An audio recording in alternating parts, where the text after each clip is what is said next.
That's Burning Spear, by the way.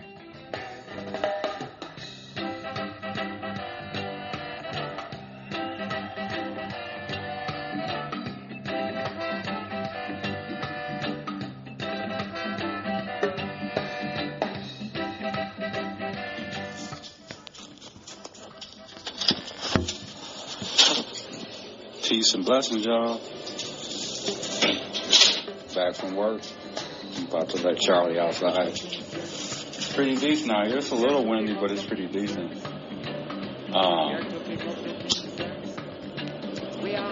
Just let a cigarette up. Come on, Charlie.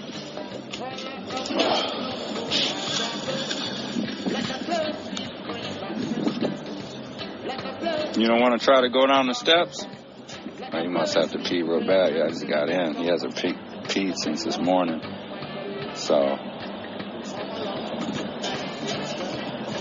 yeah, but, I was just going to say, them judges ain't about to give up on that shit. If y'all have been paying attention to what's going on with the deportation stuff, them judges, they're basically saying that they can hold them in contempt of court. You know what I mean? Like, I've been saying that. Like, that's the next step. Because they're, Trump and them, they're ignoring, like, all these judges' orders. You know what I mean? They're just totally disregarding the shit. You can't do that. You cannot do that. You know what I mean? That's like me being like, that's like if I had a warrant out for my arrest and shit. Like, back in the day, like, when I was on the run and shit, that'd be like me calling in my PO and be like, can I just come in when I want to instead of, can I just stay out on the run for like an extra month before I come see you? But I don't feel like coming in yet. It don't work like that. Another example would be like, if you have a warrant out for your arrest, or if you've ever had one out for your arrest, like, them things don't just go away. You want to try to pee one more time, Charlie? I'm trying to get him to piss like twice. Like, warrants don't just disappear, you know what I mean? You can't be like, oh, like, if you have a warrant, I don't care how small or big it is or major it is. It could be for something traffic. If you have a warrant out for your arrest, that shit ain't going away, you know what I mean? You're going to have to deal with it at some point. Things don't go away. My point with giving those examples is that them judge gave them orders, specific orders to do certain stuff, and you can't just ignore them. That's not how court shit works. You can't just ignore stuff because you don't like it, or you don't. Seeing with Trump and them, what they're failing to realize, well, part of it is just because they're spoiled and they're entitled. They think because they're work for the president, and Trump thinks because he's a president like that, he's just like high and almighty, he can just do whatever because like he's the president. It don't work like that. There's still rules and laws, and the judges are going to follow that shit because their jobs would be on the line. You know what I mean? Can you imagine if that Garcia dude's not even alive anymore? Like, he could get in trouble for that. That's why he has to make sure that everything is on the up and up. And basically, Trump and them don't have the paperwork. I know I've said it a lot, but I'm telling you, I know how that shit works. They don't have the paperwork, the proper paperwork. Because that judge already knows what's going on with that Garcia dude. He has all his files and everything. He knows all of that stuff. And the other part, like I was saying, dude don't even have any criminal charges. It ain't like they were looking for him because he committed a crime and then they found him and arrested him. He don't even have any criminal charges or anything pending.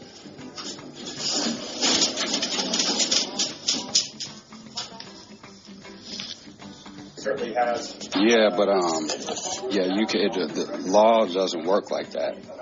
The court world and all that shit don't work like that. You know what I mean? It don't work like that. And like I said, unfortunately, I know how that works, you know. I hate that I do. Because, like, if you're not, like, cause basically, like, if you're not a corrections officer, jail, prison staff, you know, you don't really understand that world. Or, you know, if you're not a district attorney, a judge, that kind of stuff, a defense attorney, you know what I mean? Because we all understand how the court system works. You know what I mean? So basically is what I'm saying, like that judge's order is not going away. He made an order, and that means like it has to be followed. It doesn't matter if you don't like it or agree with it or not. None of that shit matters. You know what I mean? So now it's like they have to follow that, and they're just not. So that's what I'm saying. Like the next step is locking somebody's ass up, and that's what I'm saying. So at some point, someone in his administration is going to get arrested, even if it's only for a few minutes. Like someone's going to end up getting arrested if they just keep blatantly like defying what they're saying and shit, and just disregarding it or challenging it. Like at some point, someone's going to get arrested in that Trump administration. I'm telling you, they'll sacrifice. Who do you want to? Who's going to jail? Somebody is. Pam Bondi, Trump, somebody. Stephen Miller, one of y'all gonna have to get arrested, because you can't do that. You can't do that to people and then just say so what and all that kind of shit. Oh, with the thing too, like with the prisoners from the USA going to prisons in El Salvador, that ain't gonna work. Because I'm gonna tell you, there's only one batch of people that they could even potentially even choose from, and those would be people that have life plus, because they ain't getting out. You know what I'm saying? They ain't getting out. So those would be the only segment of people that you could even begin to even think about choosing from, where you could consider eligible. Because even if somebody, because like they say, they want the most hardened criminals. Even if you got, let's say you got somebody, because you know there's still people, like let's take here in Wisconsin. Let's take our max prisons, because those would be the places where they would start choosing people from, right? So they would go to the supermaxes, and then they'd be, so let's say you got someone at Wapano, let's say they started trying to choose some prisoners from Waupun. So let's say they try to be like, oh, we want to pick this guy. He's got 60 years, right? Got 60 years. Now let's say he got sentenced in 1996, right? He's still seeing parole. You know what I mean? That man's still seeing parole. Because if you caught a case before 1999, before truth of sentencing started, you're still seeing the parole board. You know what I mean? So, for example, if let's say you committed a bunch of armed robberies or whatever, let's just say you got 60-year sentence, right, back in 1996, right? You got 60 years, so MR on that, because you did 2/3 on that. You did 66% of your time. So what's 2/3 of 60 years? 20, 40. So that's like 40-something years and some months. That would be your mandatory release, because you got good time. You got a day off for every 4 days you did. I think it was a day for every 4 days you did in prison. You got a day of good time. You know what I mean? So you ended up doing 66% of your time, or 2/3. So mandatory release, that means when they have to let you out. You know what I'm saying? Would be like 40-some years. So if you got sentenced to 60 years in 1996, you know, you got 40-plus years to do. So we're only in 2025. So you're only right around, so you still got over 10 years still to do. You know what I'm saying? Before your MR. And you're still seeing the parole board, like, cause you know what I mean. You go to parole board, they might give you a 2-year defer. That means you come back in 2 years and see us, and we might let you out. You know, or 12-month defer or 48-month defer. That means you come back in 4 years. You know what I mean? So that's what I'm saying. So that group of people can't go. You can't send someone to El Salvadorian prison where they never get out. You can't send somebody that they're like that, that's parole eligible, that has a mandatory release date, that has a release date that is getting out. You were just going to just say, oh, he can't get out ever, he's just going to die in this prison. That's not going to happen. You know what I'm saying? So like that kind of stuff is not going to happen. So the only people that even if you try to send somebody, you try to pick people that are under truth in sentencing, which most people that are in Wisconsin that are, either in prison or on probation and parole, you know what I'm saying? Most people, are under truth in sentencing now. You know what I mean? So let's say they want to try to pick a guy that got a 50-year sentence. He got a 50-year sentence. Let's say he got that 50 years in like 2005. He's been down 20 years. Well, he's still got what? 20-some years still left to do. Because if you get 50 years, the judge says 50 years, you're doing 50 years. There is no good time anymore. Judge says 10 years, you're doing 10 years. Judge says 20, you're doing 20, whatever. So if you get 50 years, you know what I mean? You got to do 50 years. So let's say you got a 50-year bid in 2005. You ain't getting out till 2055. It's only 2025. So you still got 30 years left to do still, right? I think if I did that math real quick. Yeah, so you still got like 30 years to do. So they can't pick you. And even though that's a long-ass time, right? 30 years, that's a long-ass time to be in prison. You still have a release date. You know what I mean? So, like, that's the thing, So then that's the other thing, too. So, like, El Salvador would have to abide by the rules because, like, USA would have to be bringing people back when you get released, when your release date comes, which would be all kinds of different release dates. You'd have one guy getting out in 2033. You'd have another person getting out in 2030. You'd have, you know what I mean? So that ain't none of that shit gonna happen. And if it does happen, if that does end up formulating, it's not. I'm like 95% sure that shit ain't gonna happen because the United States stands to lose millions and millions and millions and millions and millions and millions of dollars off the prison industry. You know how much, just here in Wisconsin, they make over $20,000 per inmate. Like when I was locked up, they were making over 20 grand off of me every year, just one body. You know what I mean? They ain't giving that money up.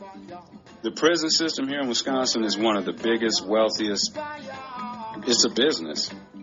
They make so much goddamn money. I mean, they got to be maybe close to, maybe touching that B. But yeah, they ain't about to give up their money. They ain't doing that. And like I said, the only people that they would be able to choose, I ain't gonna lie to you, I'd be cool with like pedophiles and like rapists, serial rapists, and I'd be cool with them going somewhere. Because them people ain't redeemable to me. I don't think they should be sent to another country. You know what I mean? But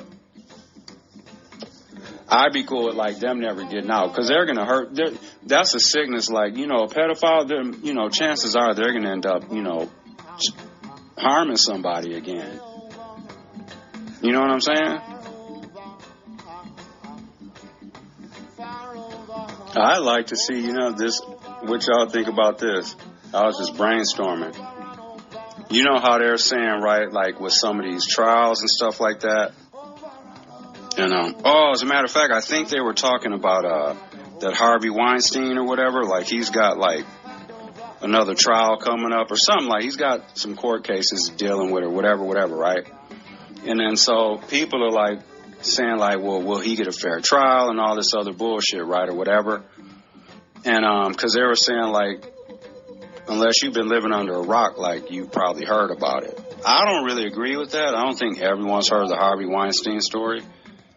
But just having said that, let's say for, a high-profile case or whatever, and they're worried about, people being, because they said they would ask, like, jurors, like, do you think you have do you think that you'll be impartial or that you can be fair? Like, I don't think that if you know about a case already and someone asks you about it, you can't be impartial because you have a take on it.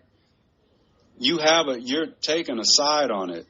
Even if it's something there could be something that you don't even really, that you're not into, that you don't talk about a lot, or that you don't really research, or that you don't really follow a lot. Like, for example, you could be someone that's totally not into politics whatsoever, right? But if someone were to come up to you and ask you a specific question about how you felt about something, you would form an opinion about it, just based off just who you are, just whatever, right? You would feel a certain way. You would choose a stance on it, right? So that's the same thing with that Harvey Weinstein case. Even if you're someone that casually knew about it, if they ask you, do you think you can be impartial, or do you think you'll be fair? I don't think that you can be. If you know about it, I don't, like, how can you, I'm saying what I mean is, like, how can you go into something because you already have all these thoughts and feelings in your mind about it? They're set in stone. So when you're, like, judging something and you're, like, sitting there looking like you already kind of have that in your head, you know what I mean? I don't know. But I wouldn't mind seeing, this is the idea I was floating out there. What about if you had a situation where, well, we're not friends with Canada right now, I guess, because Trump's fucking our relationships up with Canada and stuff. But what if they did jury duty for American court cases? I'm serious. I'm just saying, like, what if that was a thing? Because the majority of Canadians aren't going to be, all informed or up on, like, our criminal cases here. I mean, I'm sure, they know some of our stuff, obviously. But they're not going to be, you know what I'm saying? They're not going to be all, like, well-informed like we are. Even just the most casual person here in the United States is going to hear about certain stuff. But, like, in Canada, they're not going to be all up on our stuff. I mean, they follow the NBA, and there's certain things they follow. But just, like, individual criminal court cases and stuff like that, they're not going to be knowing all the ins and outs about that stuff. And they probably haven't heard about a lot of the stories. You know what I mean? So, they could be fair and impartial or whatever, right? They would be able to just, because they're not going in with any knowledge of the shit or whatever, have any kind of bias towards it. You know what I mean? I think, in Canada, they're close enough with us, you know what I mean? They're like our cousins or whatever. Trump's fucking that up, but I'd be okay with that, and vice versa. I mean, I don't know how their court systems are, but, like, you know what I mean? Because then you're dealing with people that totally, I could totally trust that, like, they would be fair. You know what I mean? I wouldn't feel like, oh, well, they're a white person or they're this, so they're going to probably side with the white person or whatever, you know what I mean? Because they're a totally different brand of people. I know that, Canadians, most of them probably have white skin too, but, their whole different culture and stuff like that over there in Canada. And I feel like, I'm having a cigarette, I feel like overall, and like I said, I could do a little more digging into Canada's culture and all that, but just in my perception, I feel like the majority, I said the majority, and keep in mind, majority means only 51%, at least. It could be more, but so I would say at least 51% of Canadians probably would be more liberal leaning, I would think, on the chill or cool side. I think.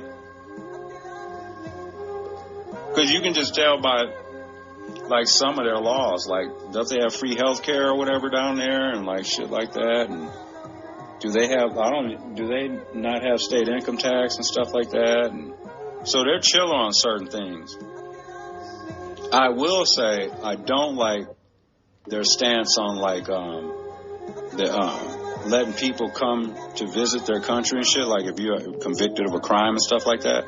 Like someone like me, like I can't go, like when I get off paper, I still can't go there, I believe it. Ooh, sorry, y'all might have heard me just poop. Not poop, but we all farted before now. Y'all don't even be, everyone has farted. Everyone farted today at some point. Anyways, yeah, I think they're a little more chiller, but I don't like that, the fact that, like, I discharge off parole, right, next year. So I still can't go to Canada. I believe it's for another 10 years or something after that. That's crazy to me. So it's kind of like that stereotype, basically, like they making their laws based off stereotypes. I don't think that that's right. That's one thing I don't like about Canada. I have to say that. But, that's personal for me, though. So, but yeah. All right, y'all. Like I said, I'm home from work. I let Charlie out and stuff. And now I'm going to just chill for a minute. And then I'm going to go pick Michelle up in about 30 minutes. All right, y'all. Let's get back to this episode.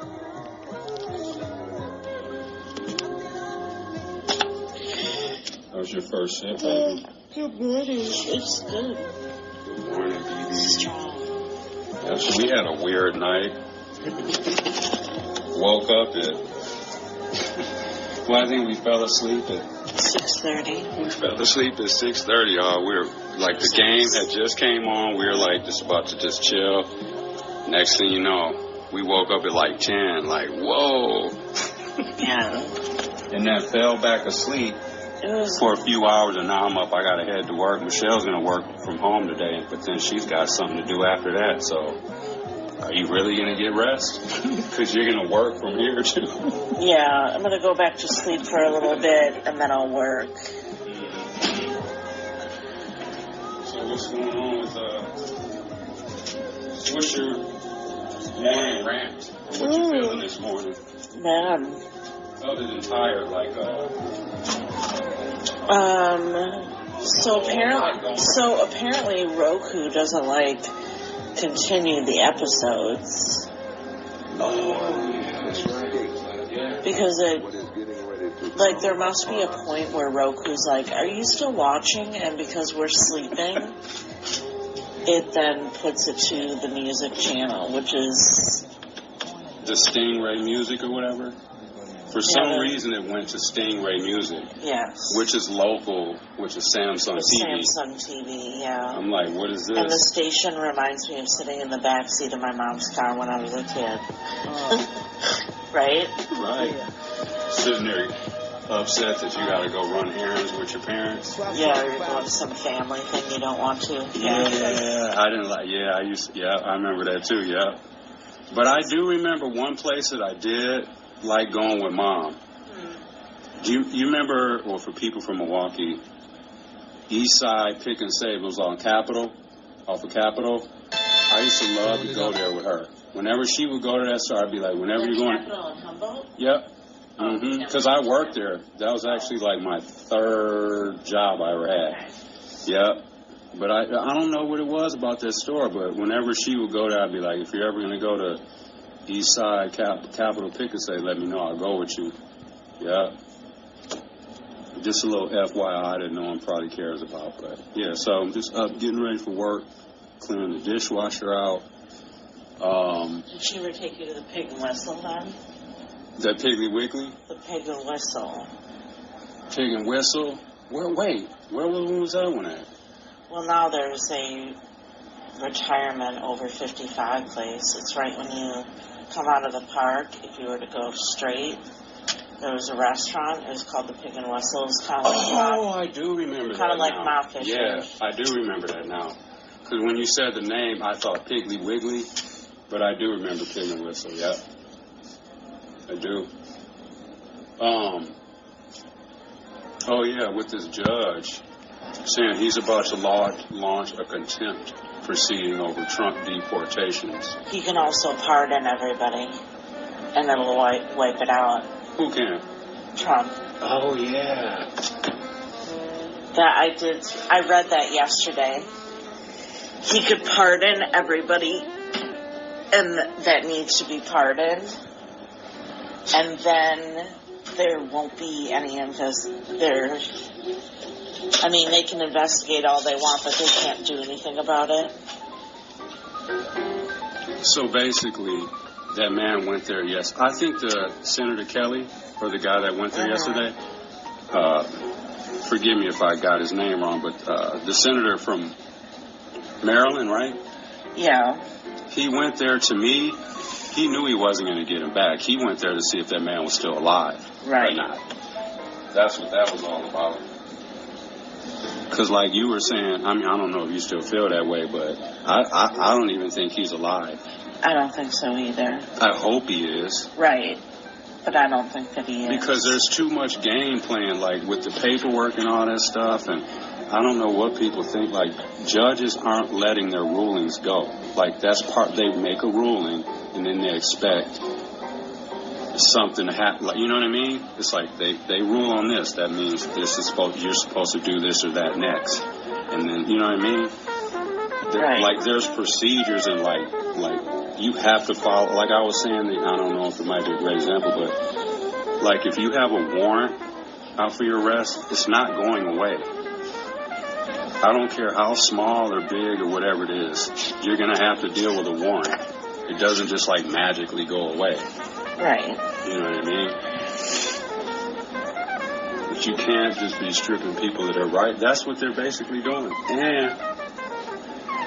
But here's the thing about the U.S. prisons, before I go, that ain't going to work. Because they're going to, just to begin with, they're going to have a small pool of people to pick from. You're only going to, the only people that would even be eligible to grab from or choose from would be people that got life plus. Yeah. You can't send somebody to some El Salvadorian prison that has a 60-year sentence. They got an MR date. There's still people here in Wisconsin that are seeing the parole board.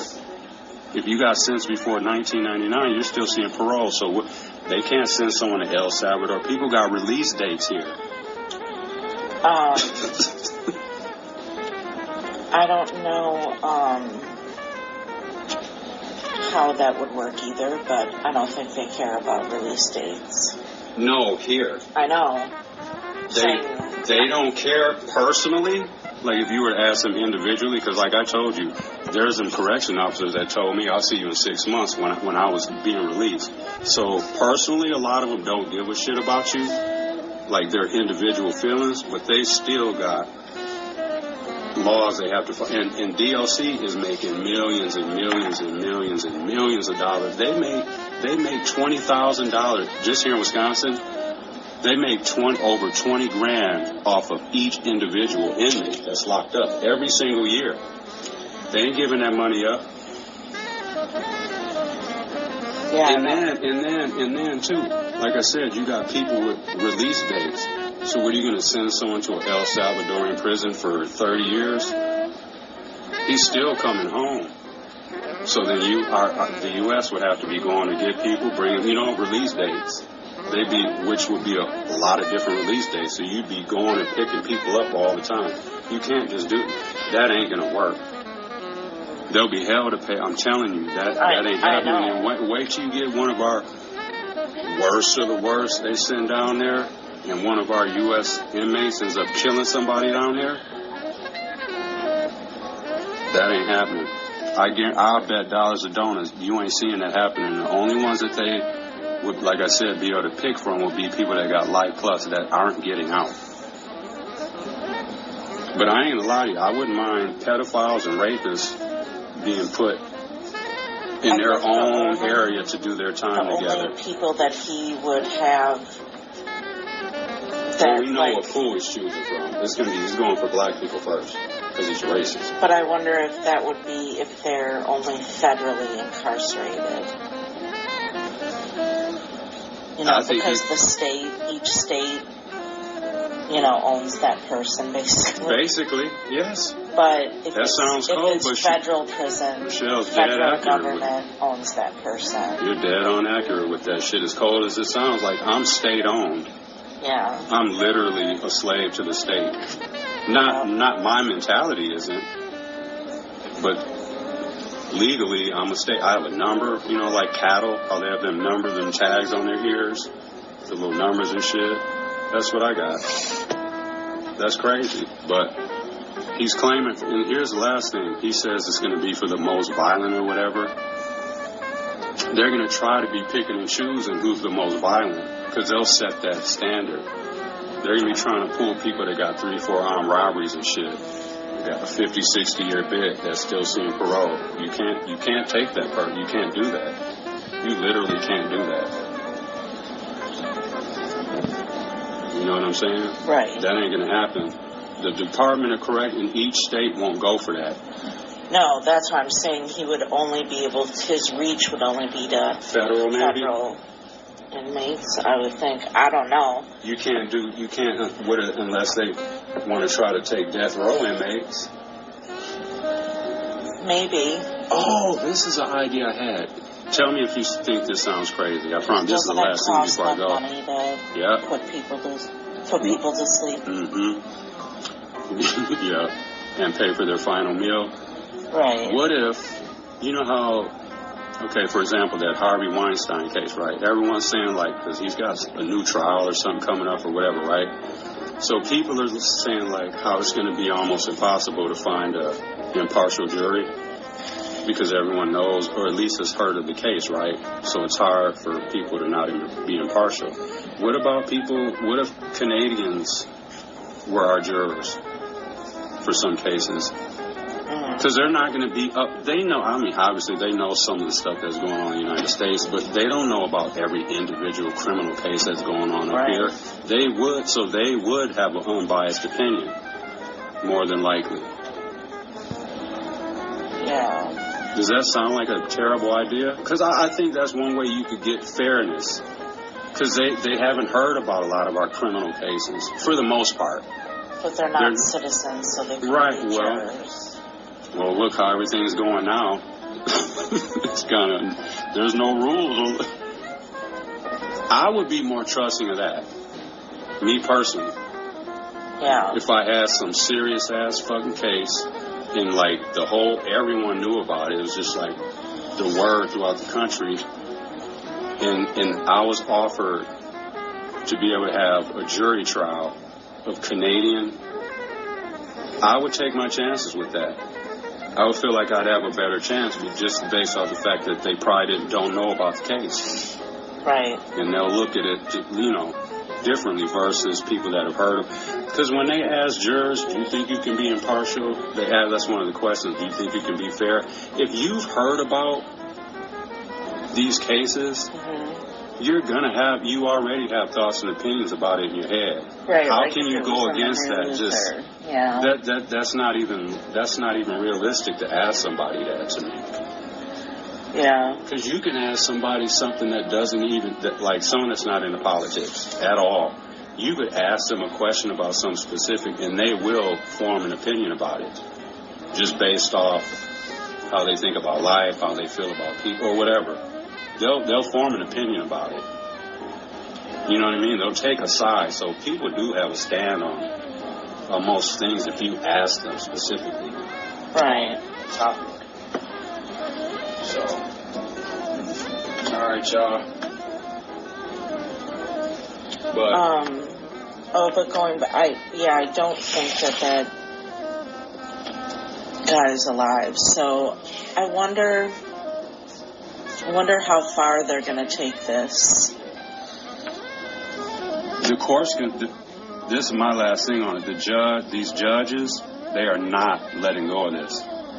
No. That ain't how that stuff works. You can't the Trump administration, I don't know if you guys are blowing everyone else off. You can't just blow off judges' rulings. It don't work like that. The court system does not work like that. I'm trying to tell you. So isn't this something that, like, the House Oversight Committee is supposed to step in?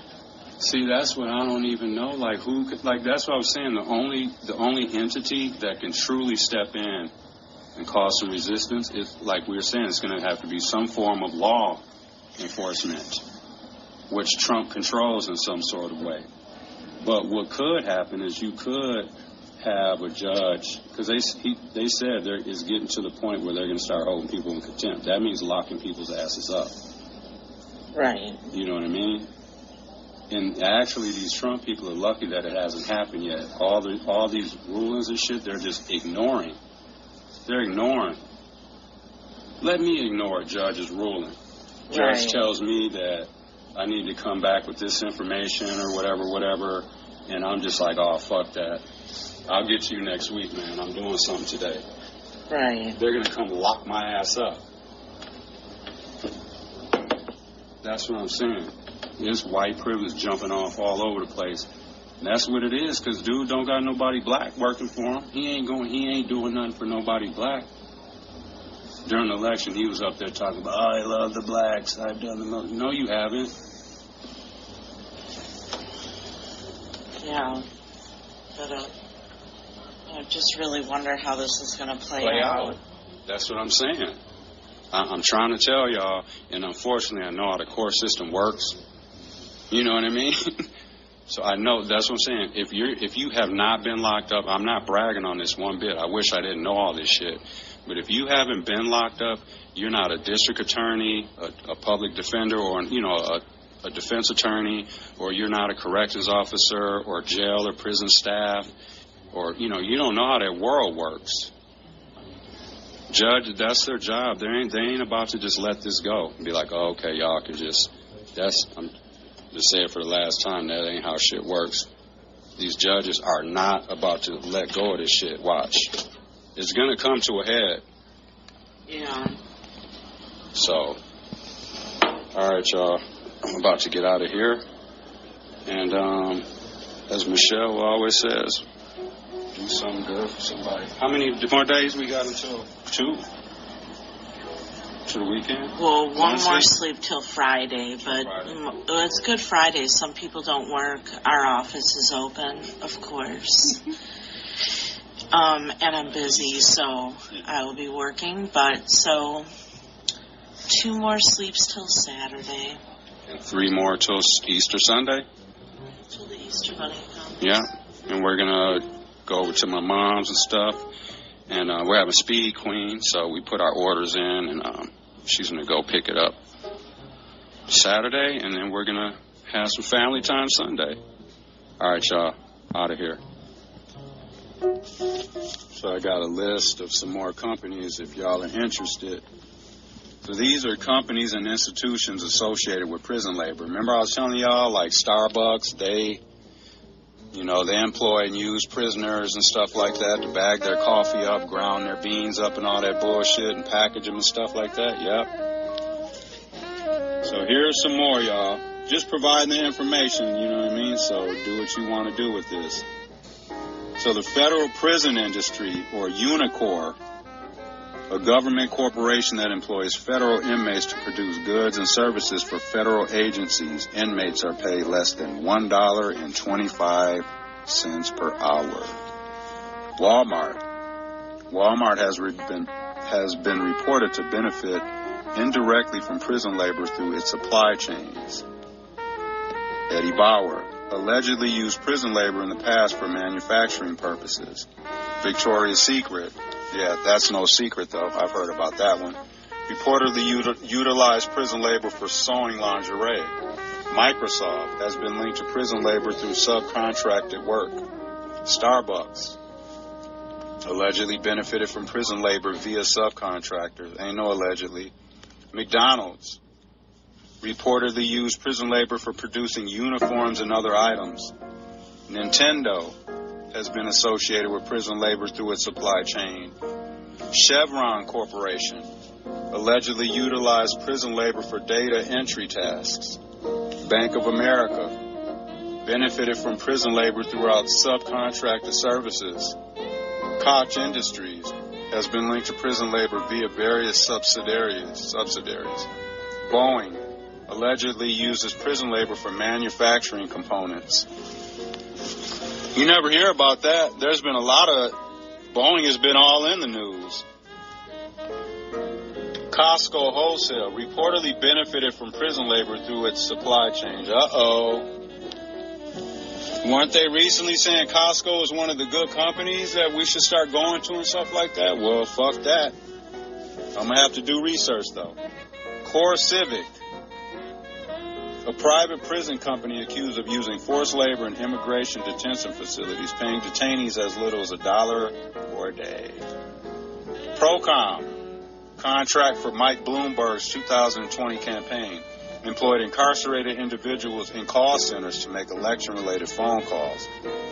Ethical and legal considerations. The use of prison labor raises several ethical and legal concerns. Wages. Inmates are often paid significantly less than minimum wage, sometimes as low as 14 cents an hour. I told y'all. That's accurate. When I was in prison, I was making, even when I was in the boot camp, in the earned release program, we were making like $1 an hour, y'all, or $1 per day or whatever it was, yep. And I told y'all, too, they had us on work crew, right? It's called work crew. And they sent us out, man, because keep in mind, I was in New Richmond, Wisconsin. That's about 15, 20 minutes off the Minnesota border. It was cold as hell out there. And I was in boot camp. I started boot camp in January of 2003. Came home in August of that year. But anyways, they had us on work crew. I'll never forget it.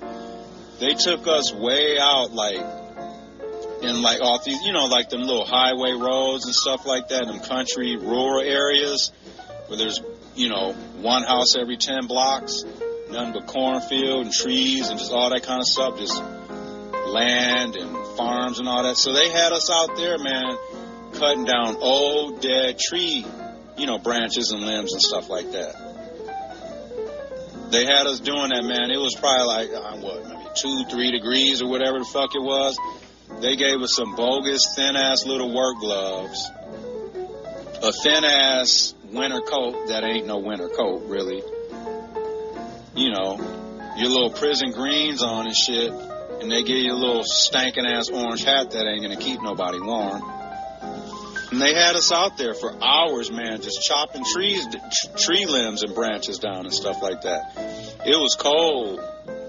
And then they didn't even have they didn't even allow us to eat our lunch in the van. You know, so we could at least be warm while we're eating our lunch and stuff like that. Didn't even allow us to do that. I'm not exaggerating or making it up.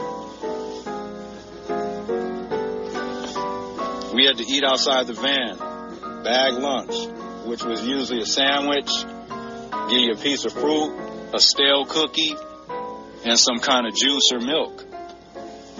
And that was lunch. And in boot camp, you were up all day. There was no naps, no breaks, no, none of that. You were up all day from 5:45 in the morning until 8:45 at night. Up on your feet, either in class, in group, or you were working, or you were programming. You know, counseling, talking about stuff or whatever, yep. That's this stuff, super structured. That's why I was saying, like, when COVID came out and all that stuff, that was a piece of cake to me. I'm like, man, I've done whole time. I've been in prison for all, like this. What? We can't go outside? Oh, I can still work, but I got to just come home, like, all that. Like, okay. I mean, I don't like this, but it's not the end of the world. I've been through stuff 10 times as worse as this. You know what I mean? But, yep, so let's see here real quick, y'all. Yep. So the use of prison labor raises several ethical and legal concerns. Wages, working conditions. Reports indicate that prison laborers may face unsafe working conditions without adequate protections. Voluntary participation. There are allegations of coercion where inmates are compelled to work under threat of punishment. I can confirm that. See? That's what I'm saying. Like, I hate that I know all this world so well, but at least I can call out the BS and I can, you know, talk about stuff. That's true. So what happens with that, right? Like, let's say you get sent to prison, right? Now, if you want to get, like, technical about it and just be all super legal about it, when you get sentenced to prison by a judge, they don't tell you about working and stuff. They don't say, I'm sentencing you to prison and you must work 50 hours a week and blah, blah, blah. They tell you that you need to address any AODA treatment needs or what like that, and then they tell you,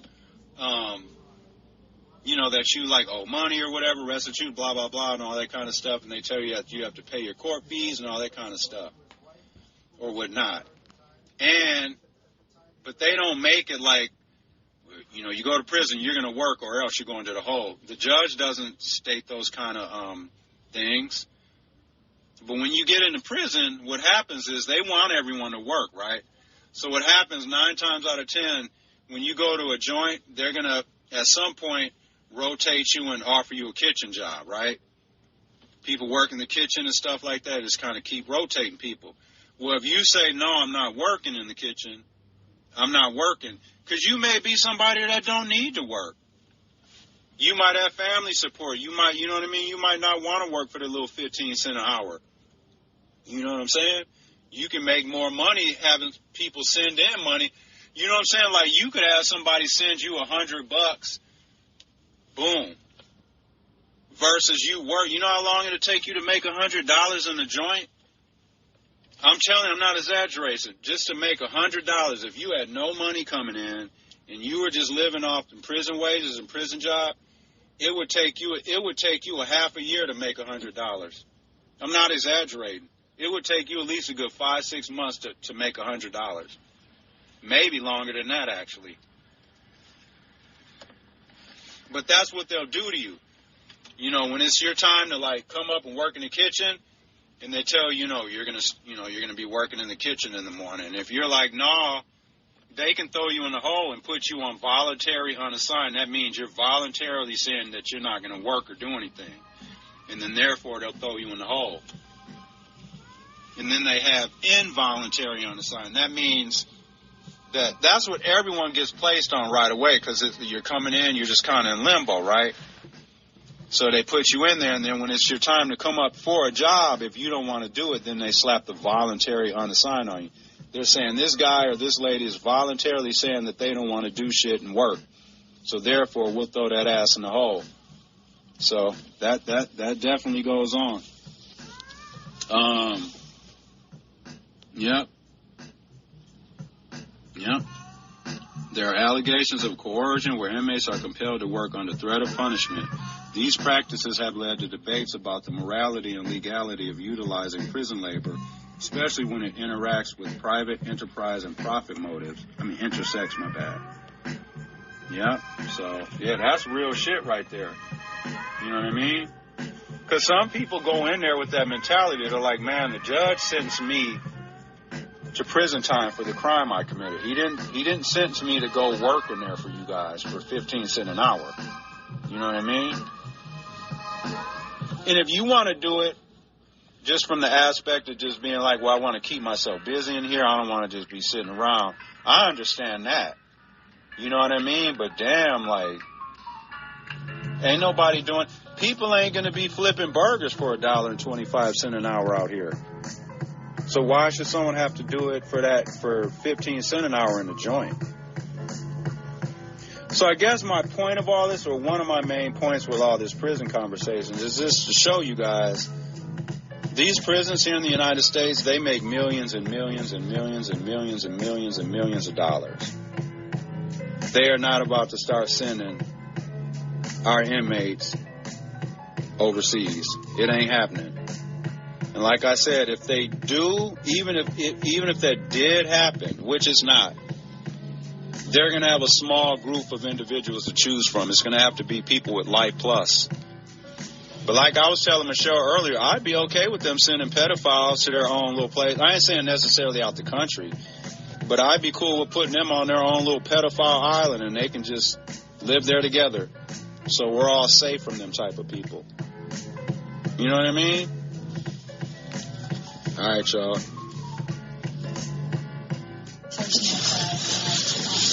Very first ever internship at NBCU in the summer, and I'm so excited for that. And even before I was even offered the internship, I was terrified of it. How do I, why am I like this? Camacho might have imposter syndrome over her upcoming internship, but it's not holding her back. She is ambitious and organized, but wonders if succeeding might mean giving up parts of herself. She sees others in her family go through this. For example, on her show, Camacho talks about one of her tias, her aunt, who immigrated from Mexico and now lives in a place where tortillas are not readily available. And she's at Harvard now, literally curing cancer. I'm like, wow, who knew a person could achieve that much? But I thought it was kind of funny because when she talked about how Boston was, and I just thought, oh, she's living the life. She's doing what she's always wanted, and she's like, they don't have tortillas here. And I'm sad about it. I'm really sad about it. To me, at the moment when I heard that, first of all, I had to understand that not everywhere has tortillas. Tortillas are so huge in our culture. This is something we eat with every single day. It doesn't matter. Breakfast, lunch, dinner. What does tortillas really symbol? that there's not enough people who are like you for this to even be in the store near you. And this being the first time in your life you're not surrounded by people like you, like how does one cope with that? And she told me it's her family. Like, it's literally her family. Family is the touchstone she returns to over and over as she works through her fears. It is officially 5:30, and it's time to crisis communicate. The second half of the show, Camacho dedicates to sharing one more personal crisis of hers, and then those of friends and community members live in studio or shared via message. There's a lot of what you might expect from a college student, from financial worries to her love life. I'm sad again. So I put myself out there again, romantically, and the door just got shut right in front of my face, and oh no. To helping a nail artist figure out how much to charge his first client. So his crisis is, how do I overcome, like, this weirdness of why can't I accept this? Shout out NPR, y'all. This profit, or what is blocking me from this black? Kind of what I noticed is, like, the lack in people showing up places and how entirely scary it's been. How do we feel safe in just walking down the street? How do we feel safe in taking our kids to these after-school programs? And really, what's going on? And there's been several resources out there. And she's been working with local groups, distributing red cards, small pieces of paper that fit in a pocket or wallet, letting people know what they should and should not do if they encounter ICE. How can we really battle these ICE raids? And how can we uplift our community at this moment, and reminding ourselves that we're not alone, and that's knowing your rights. Tell your tias, your primas, know your rights. Don't open that door. The kind of large-scale raids that have occurred in New York and Chicago have not happened in Los Angeles yet, but rumors are enough to keep people inside, which means fewer customers shopping at local businesses. Some restaurants and shops have been laying off staff, reducing the hours they're open. Do you feel that, especially in Boyle Heights, that having a show like the one you have and being a Latina, bilingual, Spanish speaker, English speaker, that you in some ways are a voice of the community? Yes, I do. Which is why I think it's so important that today I mentioned the ICE raids and police. And I don't only do this on Crisis Communicator, but for the other podcasts that I kind of work with. I've been given this skill, and I need to... Oh, she's about to work with us. Message. She's about to work with us. Watch. Shout this Camacho woman out. She sounds like she's doing good ass work out here. And she's a Latina. Wow. Very impressive. And what I was listening to NPR, and what intrigued me about her story is when she talked about one of the reasons that she's doing this, she said she wanted to create a space where she could be herself. That resonated with me, y'all. I say that all the time. That's part of the reason that Michelle and I created this podcast. So we create a space and a platform and an atmosphere for ourselves to talk about the things that we care about. You know what I'm saying? It's no secret I've been to prison and all that stuff like that, and so I can talk about that on here. I can talk about the ups and downs of my life, the poor decisions I've made and stuff like that.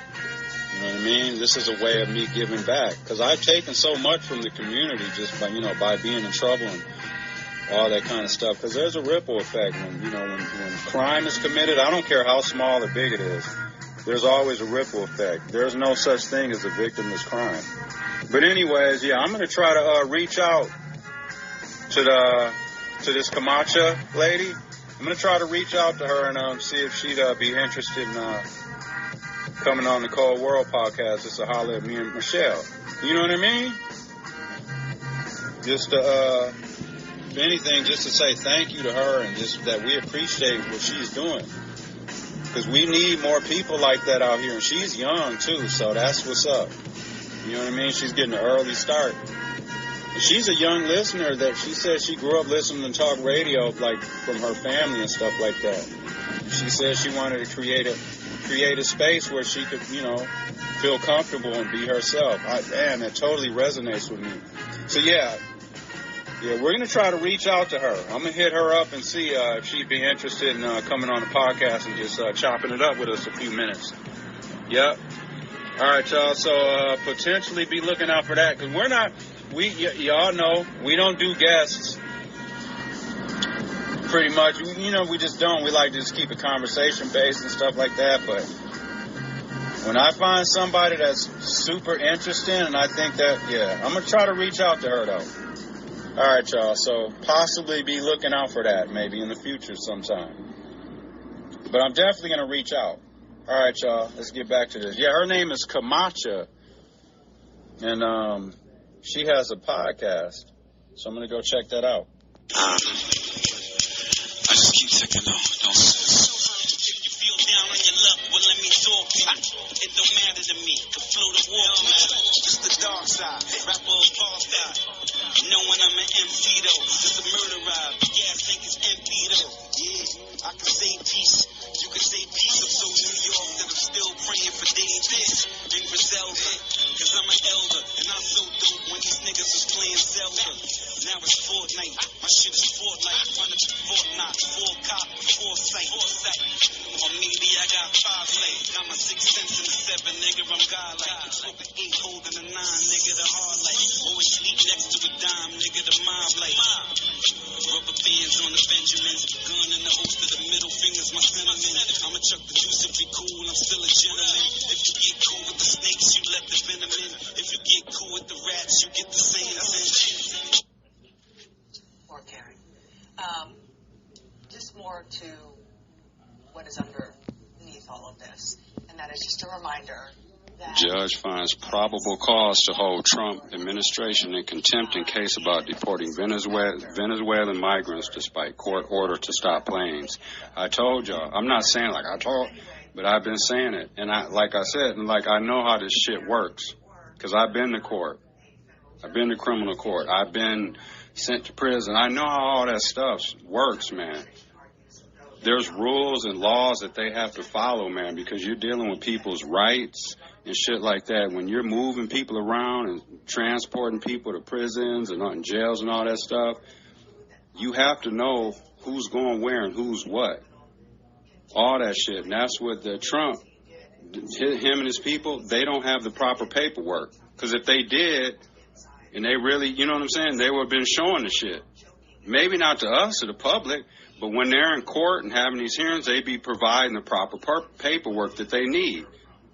These judges are telling them, man, like the judge from the Garcia case said that there's no evidence to show that they're doing anything that they say they're doing. Like, you know what I mean? It's just a bunch of blank bullshit right here. Because, here's the thing. Them judges, they already know all the information. That judge knows all the information about the Garcia person. They know that when they were born, they know their Social Security number. They probably know all of that shit.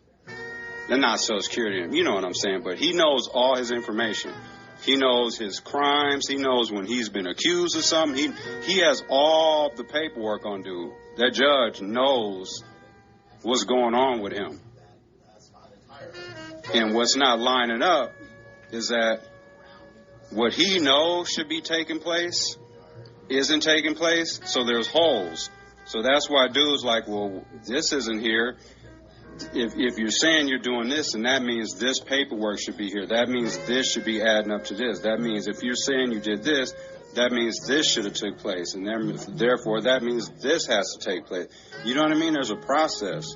And the judge knows all of that shit. So when he's asking them this, that, and this, and that, and the other, and they don't have the answers, he already knows they're bullshitting. That's what I'm saying. They're not letting this shit go. They are not letting this go, man. Yeah, but there's some breaking news right now. The judge, this is the one on the Venezuelan stuff. Judge finds probable cause to hold Trump administration in contempt. That means that they're about ready to lock that ass up. I was saying that earlier. I don't know if I said it on a recording, but so I'm telling you, like, it's going to have to get to the point where a judge is going to have to start threatening them with jail time. That's what contempt means. It's getting to that point because they're just like Trump and them. They're just like doing whatever, ignoring they're just ignoring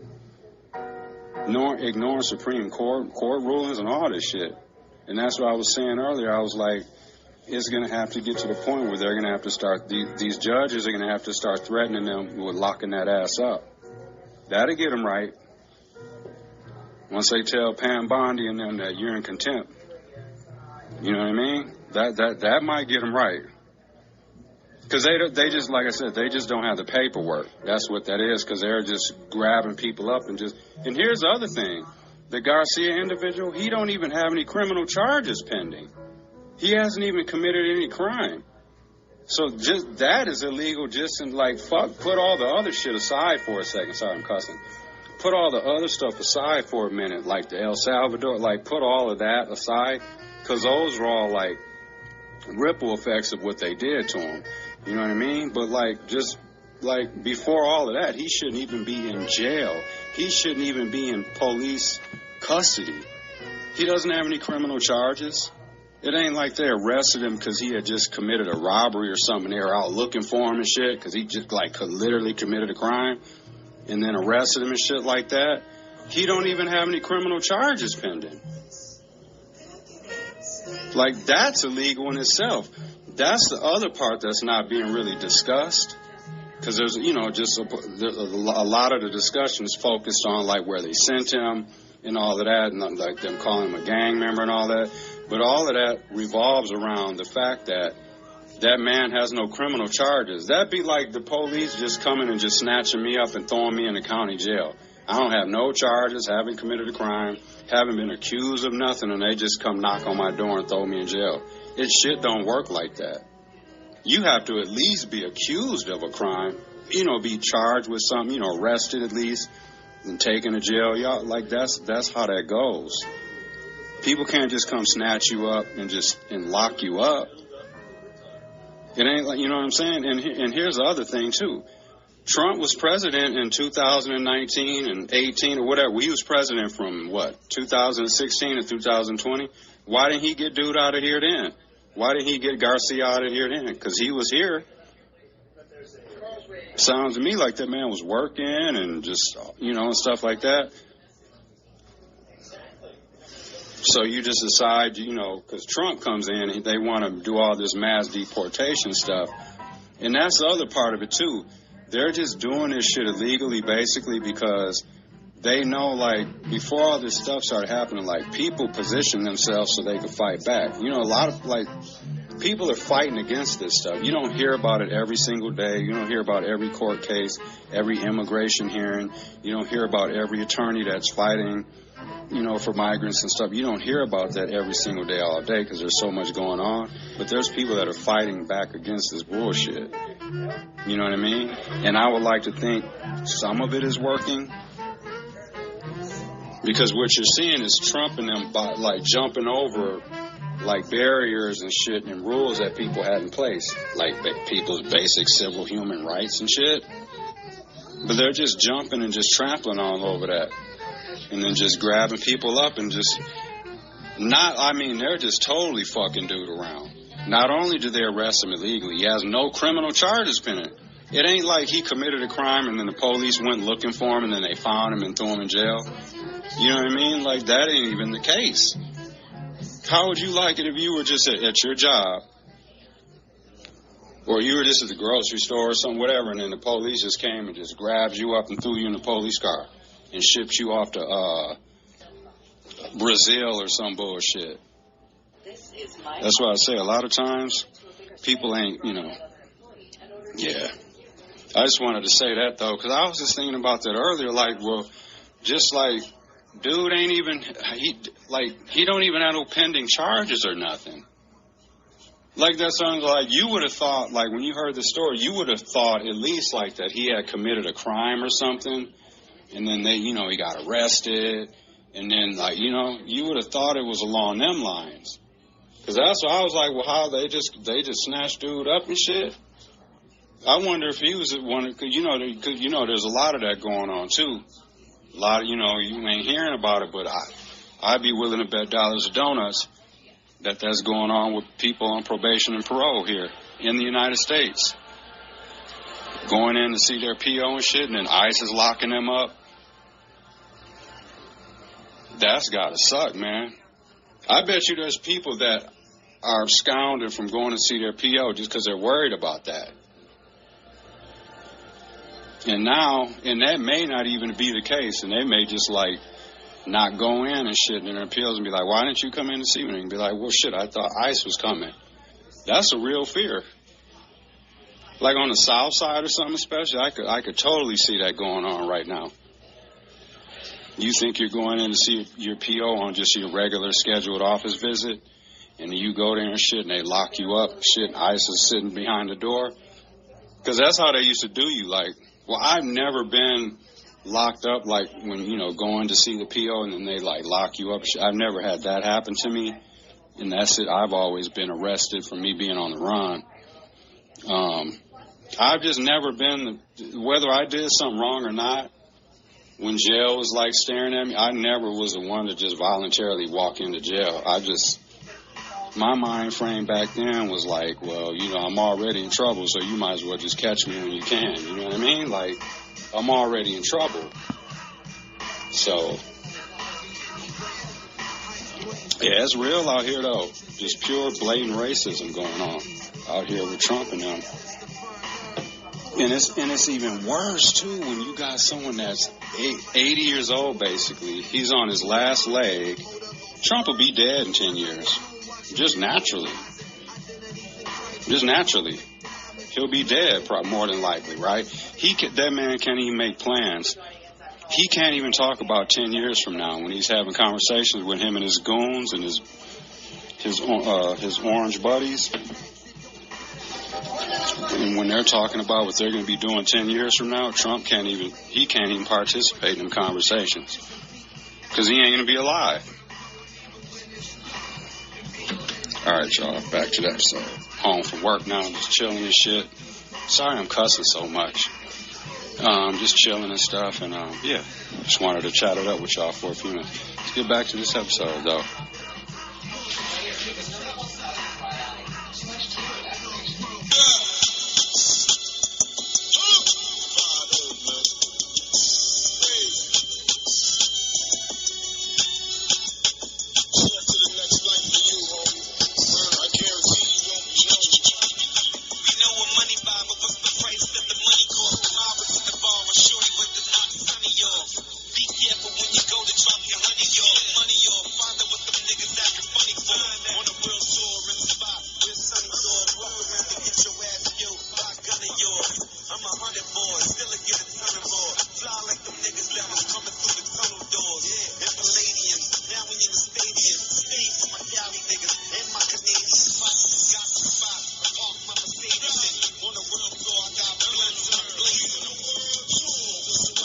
Cold World Podcast with DVJ and Michelle, y'all. We appreciate everyone that's listening.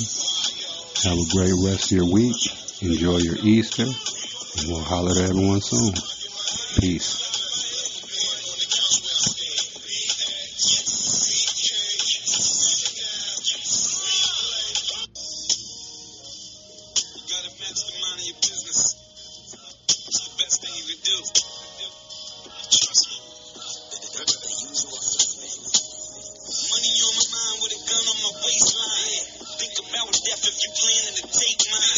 Shout out to the homies that's doing the state time.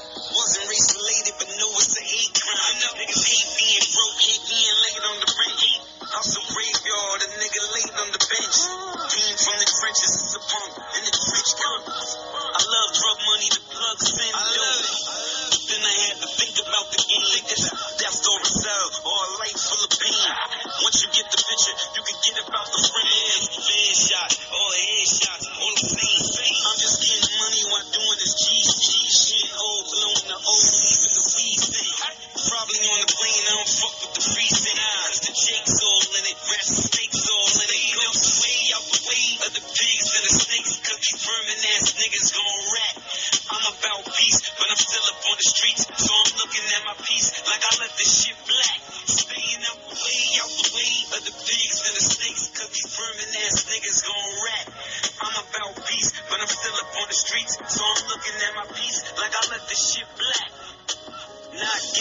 hit the Glendale pick and save up this morning.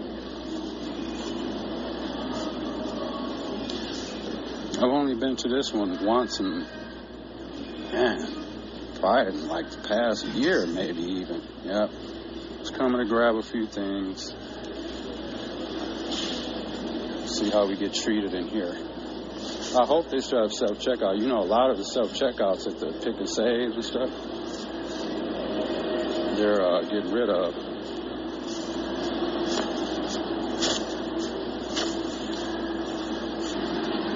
I remembered the Parmesan. I've been forgetting Parmesan cheese like the last 2 store runs. Got that. Got to get kitty litter.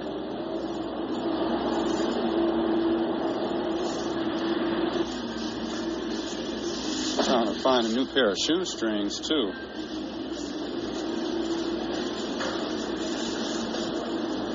Because our dog, Chewy, he ruined my shoelaces on a couple pair of my shoes.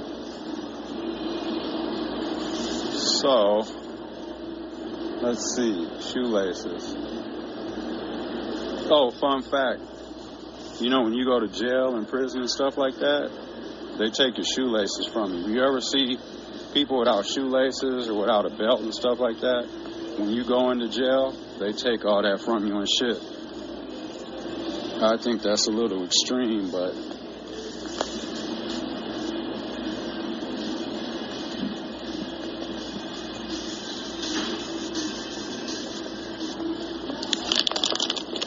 dishwasher pods. Yeah, y'all, that's crazy. Like,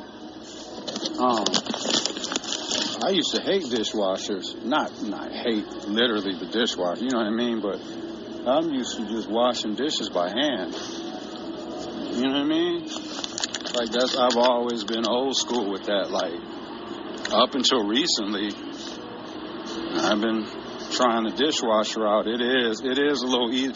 Because my thing with dishwashers, I always felt like they didn't get the dishes cleaned properly. Because sometimes when you unload the dishwasher, you still end up having to, like, rewash certain things or whatever. So I've always kind of lived by that motto, but I do like the dishwasher better. It saves a lot of time. Maybe because I'm getting older, I'm just tired of doing dishes. But yeah, it is pretty decent though. So that's one thing I've changed, and I'm cool with the dishwasher now. Still trying to find some shoestrings and shit real quick. I'm having no luck. I don't want to have to order shoelaces and stuff. That's crazy. All right, y'all, back to the episode. Good morning. Good, how are you? Good. So you guys got rid of self-checkout as well, huh? I think we've got some over there. Oh, there are some? Okay, I just looked over there. Because I know a lot of them are getting rid of it. Yeah. Or whatever.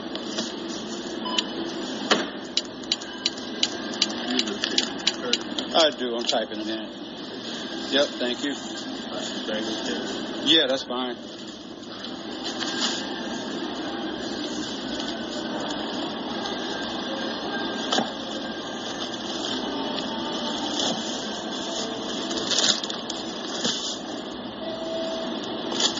Okay, $11.96. Yeah. Okay.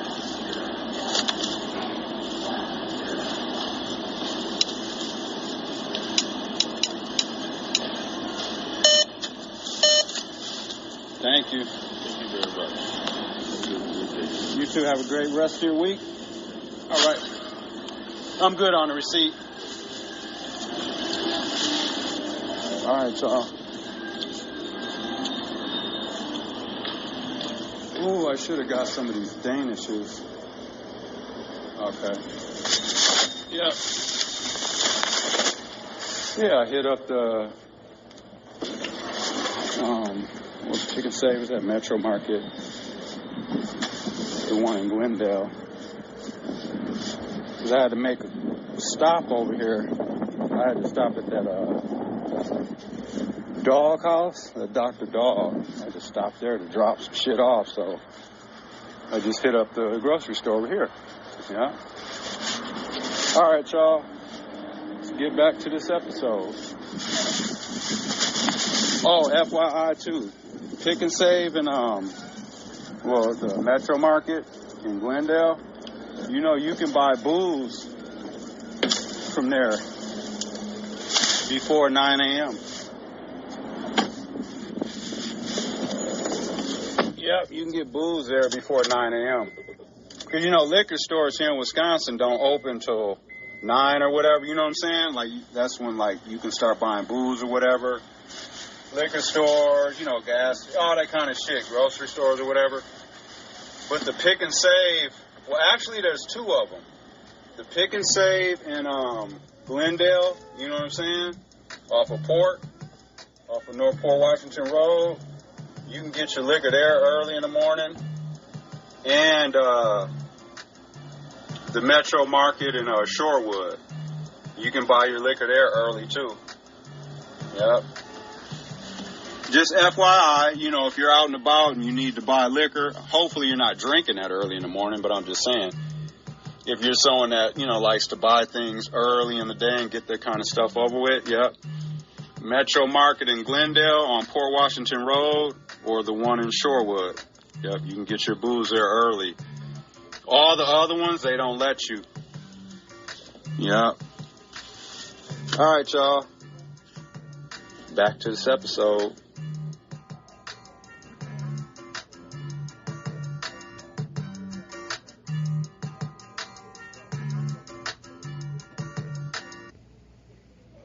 Hey, Mario. Oh, Master of Ceremony. Most of these niggas don't even know what that means. That means I'm the MC. You know? Ghost in the Shell. Ghost is sometimes. The mixtape. For crying sake, live asleep, die awake. And I ain't trying to get fat, I divide the cake. Dr. Jekyll and Mr. Hyde, hide the eights. And I'm trying to stay positive, but I wild out. And who am I to lie to debate? But I ain't trying to ride the gates, getting wise. While I'm institutionalized, see my man on the dance floor boofing the knives. Selling dope independence and loot to their wives. You don't know the meaning of grinding, street life. Meet life with bad timing. We all was involved in climbing. And if you dead broke, going out whining and dining. European cars, jewelry shining. Clothes from the latest designers. Ready to bleed and take heed. Back then we was minors. Now I see life through the clear lens. Die for my dear friends. You can see the bench from the rear end. Come through doing the fuck something. Fuck friend. Back niggas down when I pull out and touch something. End of a 10-year run now. I don't wanna talk, everybody get gunned down. Only count hundreds. I don't fuck with the ones now. That's a lie. Count every dime and shoot it out when the sun down. Nigga, yeah. Time is money. Ghosts is coming. I'm like, damn, part of the sign. Rappers remind me of my deck. Only hard do I come and the lie niggas shit talking. Nigga, they walk like Chris Walken. What I mean, you acting, nigga. I ain't hustling down south, but I'm trapping niggas. Capping niggas. We gon' make it happen, nigga. Back this nigga. Fuck around and smack this nigga. In jail, I would've killed you by the chaplain, nigga. Just lyrics, y'all. Well, y'all sitting there like, oh, listen to what he's saying. They're just lyrics. You probably watched a crazier movie. Talk about his jewels and his tools and bring them with me when I go